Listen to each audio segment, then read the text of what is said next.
आपल्याकडे एक म्हण आहे, घर फिरलं की घराचे वाशे फिरतात. किंवा असंही म्हटलं जातं की गल्ली अंगावर आली की गाव अंगावर आलं. त्याही पुढे जाऊन असं म्हटलं जातं की गावात बदनामी झाली, गावात अडचण आली तर संपूर्ण तालुक्यात जिल्ह्यात बदनामी होते, जिल्ह्यात अडचण होते. अशीच परिस्थिती सध्या महाराष्ट्र राज्याचे उपमुख्यमंत्री माननीय देवेंद्र फडणवीस साहेबांचे झालेले आहे. आणि त्यांचं नेतृत्व, महाराष्ट्रामधलं त्यांचं उपमुख्यमंत्री पद आणि महाराष्ट्र भारतीय जनता पार्टीचं प्रमुख पद, या दोन्हीही गोष्टी सध्या खूप अडचणीत आलेल्या आहेत. त्या कशा, यावर आज आपण बोलणार आहोत. नमस्कार, मी राजू पाटील आणि आपण पाहताय द रिंगण लाईव्ह. मित्रांनो, देवेंद्र फडणवीस हे भारतीय जनता पार्टीचे महाराष्ट्रातले सर्वात मोठे आणि शेवटचा अधिकार असणारे नेते आहेत. आपण सर्वांनी पाहिलंय, मग ती 2014ची निवडणूक असो की 2019ची निवडणूक असो किंवा त्यापूर्वीच्या काळातही जेव्हा ते पक्षाध्यक्ष म्हणून काम करत होते, तेव्हा भारतीय जनता पार्टीमध्ये देवेंद्र फडणवीस या नावाला, त्यांच्या नेतृत्वाला अत्यंत महत्व होतं, अत्यंत किंमत होती. आणि त्यांचा शब्द केंद्रातली श्रेष्ठी, ते भारतीय जनता पार्टीचे अध्यक्ष असतील, पंतप्रधान असतील किंवा गृहमंत्री असतील, यांच्यासाठी फडणवीसांचा शब्द, फडणवीसांची शिफारस ही अंतिम होती. परंतु आता परिस्थिती पार बदलून गेलेली आहे. महाराष्ट्रामध्ये जेव्हा 2019ची निवडणूक देवेंद्र फडणवीस हरले आणि विरोधी बाकावर जाऊन बसले, तेव्हा विरोधी बाकावर ज्या पद्धतीचं काम ते करत होते, ज्या पद्धतीचा आक्रस्ताळेपणा ते आपल्या विरोधी पक्ष नेतेपदाच्या काळात करत होते, त्या काळापासूनच श्रेष्ठींना देवेंद्र फडणवीस यांची ही भूमिका आवडत नव्हती.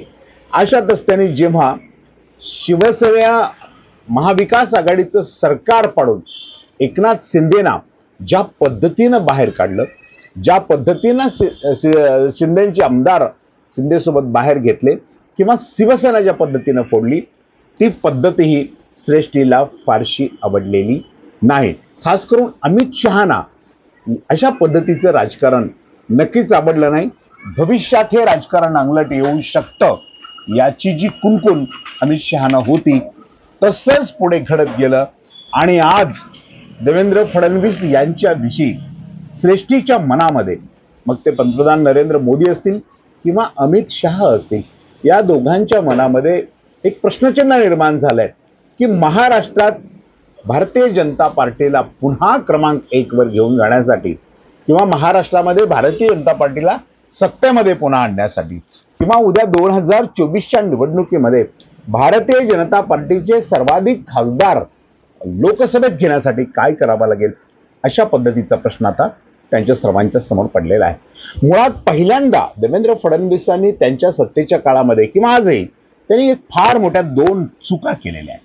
त्या चुका अशा आहेत की त्यांनी पंकजा मुंडे यांना संपवण्याच्या हेतूने, त्यांना राजकारणातून बाजूला काढण्याच्या हेतूने संपूर्ण महाराष्ट्रातला जो ओबीसी समाज होता, जो भारतीय जनता पार्टीचा प्रमुख मतदार होता, या ओबीसी समाजाला देवेंद्र फडणवीसांनी डवसलेलं असते.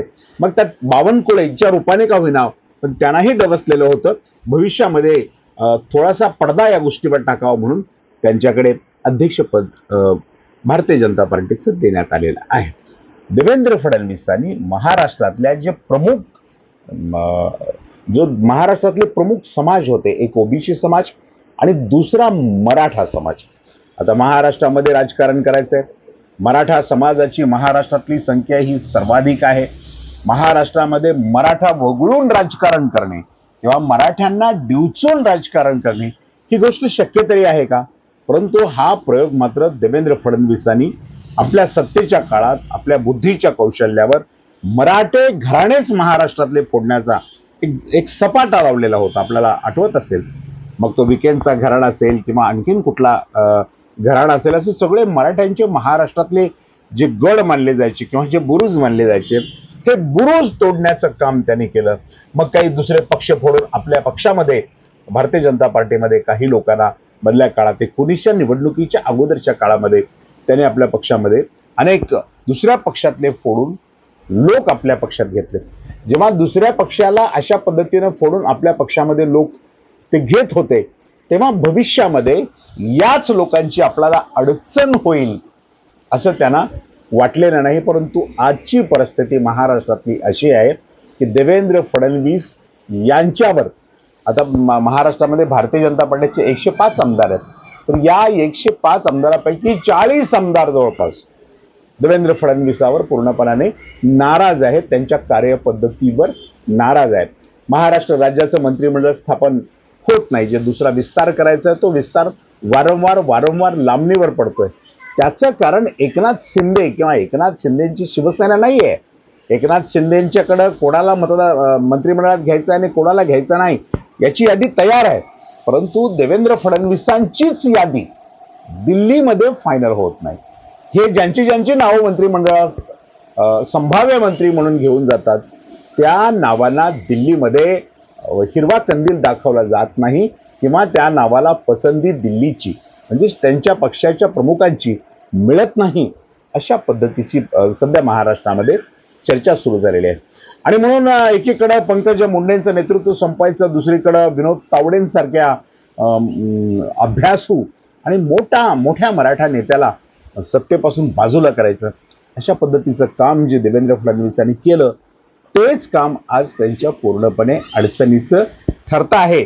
आणि देवेंद्र फडणवीस यांच्या नेतृत्वाखाली जर 2024च्या निवडणुका महाराष्ट्र भारतीय जनता पार्टीनं लढवायचा निर्णय घेतला तर ते पक्षासाठी अत्यंत घातक ठरेल, पक्षासाठी अत्यंत अडचणीचं ठरेल आणि पक्षाला पराभवाच्या खायेत नेऊन लोटणारं ठरेल.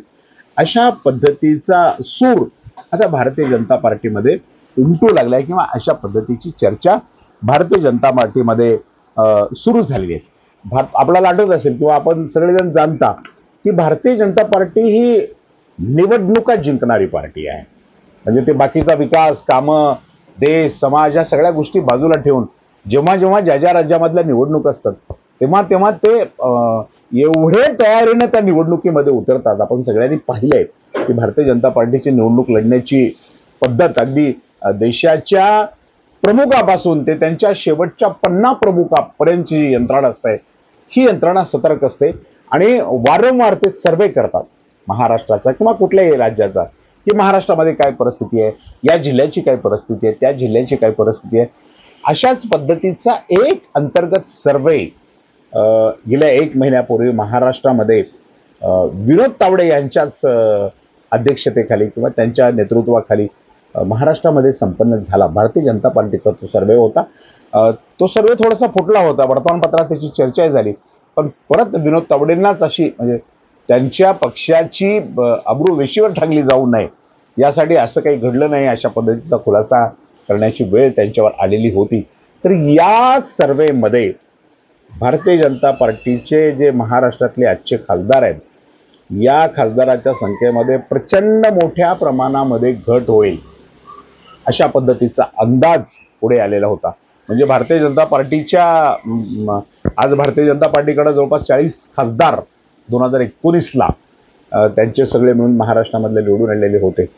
ही संख्या आता 25 लॉसला जाईल किंवा 25 खासदार त्यांचे कमी होतील अशा पद्धतीचा एक सर्वे पुढे आला आणि 100 पेक्षा अधिक जागा महाराष्ट्र विधानसभेच्या भारतीय जनता पार्टीला पुन्हा मिळण्याची शक्यता या सर्वेमध्ये सर्वे करणाऱ्या यंत्रणेला दिसली नाही.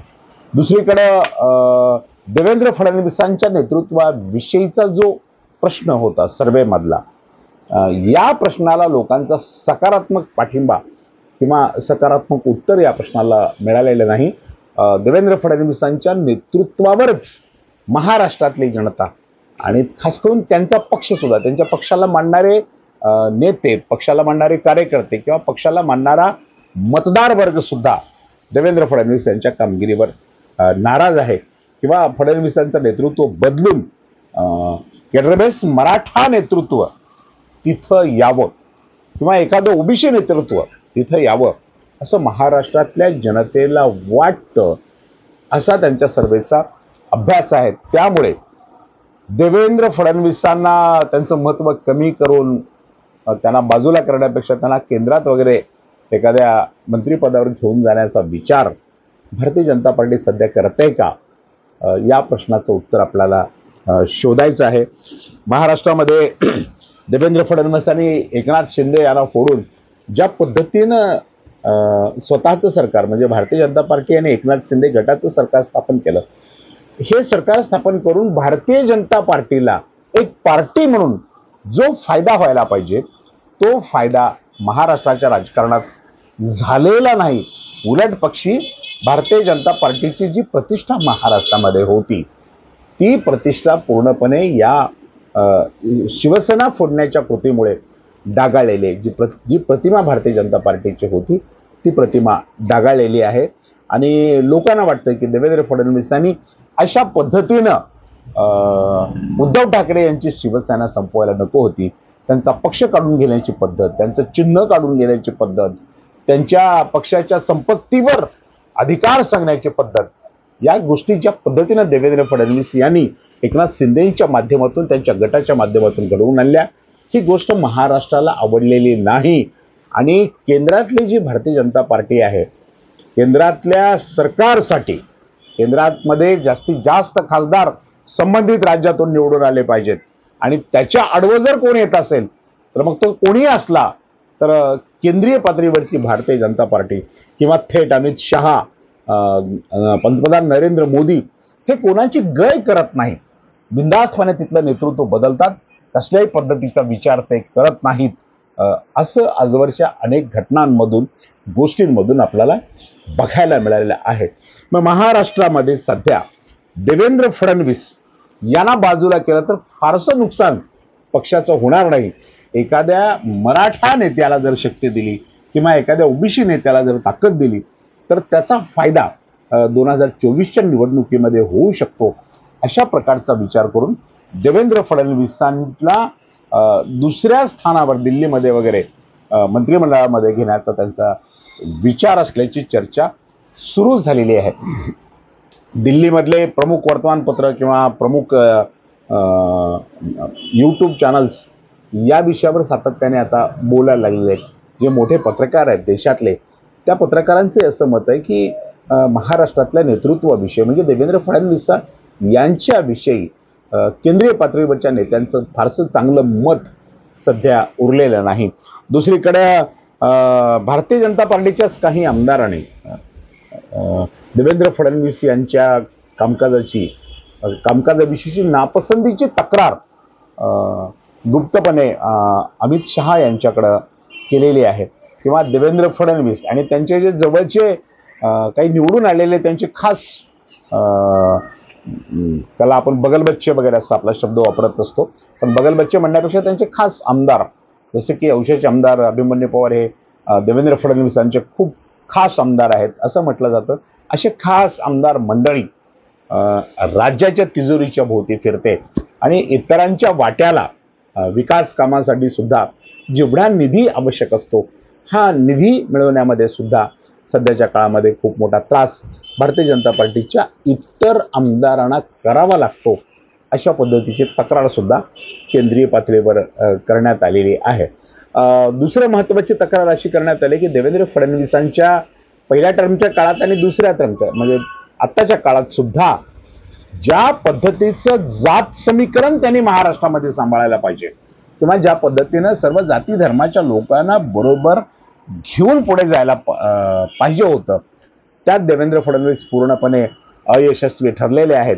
आणि जात समीकरणाच्या गणितामध्ये त्यांना ज्या पद्धतीनं लोकांचा पाठिंबा मिळायला हवा होता तो पाठिंबा मिळतानाचा दिसत नाही.